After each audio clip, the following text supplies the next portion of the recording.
Accident అయ్యి రక్తం ధారలుగా పారుతుంటే వేడుక చూసే జనాలు, రోడ్డుపైన చిన్న చిన్న కారణాలతోనే పిడిగుద్దులు గుద్దుకునే యువకులు, తాగి నడి రోడ్డుపైనే పడిపోయే మధ్య వయసు వారు, అన్యాయం కళ్ళెదురుగా జరుగుతున్నా ఎదిరించకుండా వీడియోలు తీసుకునే అసమర్థులు, బద్ధకానికి అలవాటు పడిపోయి శరీరం కదలకుండా అతి తెలివితో పిల్లల చేత భిక్షాటన చేపించే మూర్ఖులు, చిన్న వయసులోనే వయసుకు మించి ప్రలోభాలకి పోయే టీనేజర్స్, పిల్లల పని మీద మాటల మీద దృష్టి పెట్టలేని అసమర్థమైన తల్లిదండ్రులు, కష్టపడకుండా ఈజీ మనీ కోసం పాకులాడే యువకులు, ఆకాశానికి నిచ్చెన వేయాలనుకునే అత్యాసపరులు, ఇలా ఎందరో. ఏం చేయాలి? ఈ సమాజానికి ఎలా చెప్పాలి? ఈ సమాజాన్ని ఎలా మార్చాలి? మనం ఏమైనా చెప్పాలి అంటే అధికారం ఉండాలి, లేదా ఎదుటివారి అహంకారాన్ని కొనగలిగే ధనం కలిగి ఉండాలి. ఆ రెండు నాకు లేవు. ప్రజలను ఆలోచింపజేయాలి. మనిషికి ప్రాణం విలువ ఏంటో, ఆత్మాభిమానం విలువ ఎంతో అందరికీ వినపడేలా చెప్పాలని ఉంది. కానీ ఎలా? అసలు ప్రజలు ఇలా ఉండడానికి కారణాలేంటి? ముందుగా చదువు, జ్ఞానం. తల్లిదండ్రులు ఆదాయం మీద ఆశతోనో, పిల్లల చదువు మీద అశ్రద్ధతోనో, టీనేజ్లో ఉండే యాటిట్యూడ్ వలనో చాలామంది పిల్లలు చదువు మధ్యలోనే అర్ధాంతరంగా ఆపేస్తున్నారు. కారణం ఏదైనా వారి జీవితాలు చదువుతోనే మారిపోతాయి. చదువు మనకి కేవలం డిగ్రీలు మాత్రమే కాదు, జ్ఞానాన్ని ఇస్తుంది. మనకి హాని చేసిన వారైనా సరే, పశువుని మనిషిని ఎలా ట్రీట్ చేయాలో చదువు నేర్పిస్తుంది. చదువుకుని ఏం చేస్తాం, చదువుకోకుండానే చాలా సంపాదించవచ్చు అని అనుకునేవారు చాలామందే ఉన్నారు. చదువు కేవలం ఉద్యోగానికి అర్జీ మాత్రమే కాదు, అది మనిషికి మానవత్వాన్ని, ఆత్మగౌరవాన్ని, పరోపకారాన్ని, జ్ఞానాన్ని నేర్పే ఒక అనంతమైన శక్తి. ప్రతి పిల్లాడు చదువుకునేలా చూడడం ప్రతి తల్లిదండ్రుల బాధ్యత. ఆదాయానికి మాత్రమే కాదు, పిల్లలు క్రమశిక్షణలో పెరగడానికి, దురలవాట్లకు దూరంగా ఉండడానికి ఇది చాలా ఉపయోగపడుతుంది. పరిస్థితుల వలనో, కుటుంబం ఆర్థిక సమస్యల కారణాల వలనో, సైకిల్ షాప్లోనో, కూరగాయల మార్కెట్లోకో పిల్లల్ని పనులకు పంపితే పాడయ్యేది ఆ పిల్లాడి జీవితం మాత్రమే కాదు, ఈ సమాజం, మన దేశం. అందరూ కనీసం డిగ్రీ వరకైనా చదువుకునేలా చేయడం, చూడడం మనందరి బాధ్యత.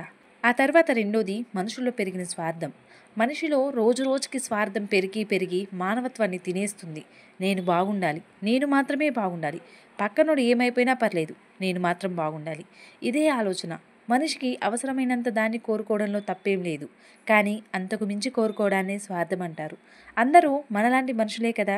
మన దగ్గరది పక్కవారికి ఇవ్వకపోయినా పర్లేదు, కానీ పక్కవారిని మాత్రం దోచుకోకూడదు, వారి దగ్గరవి లాక్కోకూడదు. అది వారి వస్తువైనా, కష్టమైనా. చెప్పులు కుట్టే అతను చేతికి అంతా కాయలు కాసినా పొద్దున నుండి సాయంత్రం వరకు ఎండలో చిరిగిన గొడుగు కింద కూర్చొని శ్రమిస్తూనే ఉంటాడు. నువ్వు అతని దగ్గరికి వెళ్ళి నీ లెదర్ చెప్పు తెగిపోయిందని కుట్టమని ఇస్తావు. అతను తన బలమంతా ప్రయోగించి కాయలు కాసిన చేత్తోటి సూదిని అటు నుండి ఇటుకి దింపి కుట్టి 50 రూపాయలు అయిందయ్యా అంటాడు. దానికి నువ్వు, ఏంటి 50 రూపాయలా? చెప్పులు కుట్టడానికి అంత రేటేంటి, 30 తీసుకో అని అతని చేతిలో 30 పెట్టి వెళ్ళిపోతావు. నువ్వు అతనికి ఇవ్వకుండా మిగిల్చిన ఆ 20 రూపాయలతో నువ్వేం సాధిస్తావు? వెళ్లేదారిలో ఏ హోటల్లోనో ఆగి ఒక టీ తాగితే అక్కడే 20 30 అయిపోతుంది. కానీ అతనికి ఆ 20 అందితే అది అతని రోజు ఆదాయం పెంచుతుంది. స్వార్థం. నువ్వు మాత్రమే బాగుండాలి అనే స్వార్థంతో అతనికి అక్కడ శ్రమదోపిడీ చేశావు. అందరూ వారి వారి స్వార్థాలు, స్వలోభాలు మాత్రమే కాక ఎదుటి వారి గురించి కనీసం అనువంతైనా ఆలోచించాలి. ఇక మూడవది, మత్తు పదార్థాలు. మన సమాజం, ముఖ్యంగా యువకులు, మధ్య వయసు వారు ఎక్కువ శాతంలో మత్తులో మునిగి తేలుతూ ఉంటారు. అప్పుడప్పుడు ఉపశాంతి కోసమో, మనసు ఉత్సాహం కోసమో వినియోగించడంలో తప్పేమీ లేదు. మత్తులోనే బ్రతకాలి అనేంతలా దానికి బానిసవ్వడం మాత్రం తప్పే. దీనివలన ఆ ఒక్క వ్యక్తికి మాత్రమే కాదు, ఈ సమాజానికి, మన దేశానికి కూడా ఎంతో ప్రమాదకరం.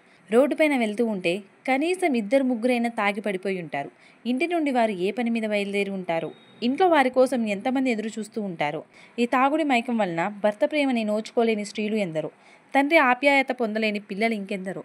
నాకు తెలిసి చాలామందే మత్తు మైకంలో రోడ్డుపైన పడిపోయి, దాహంతో గొంతు ఎండిపోయి, నీరు అందక డీహైడ్రేట్ అయ్యి చనిపోయారు. మత్తు కోసం చూసుకుంటే నిండు ప్రాణం పాడైపోతుంది.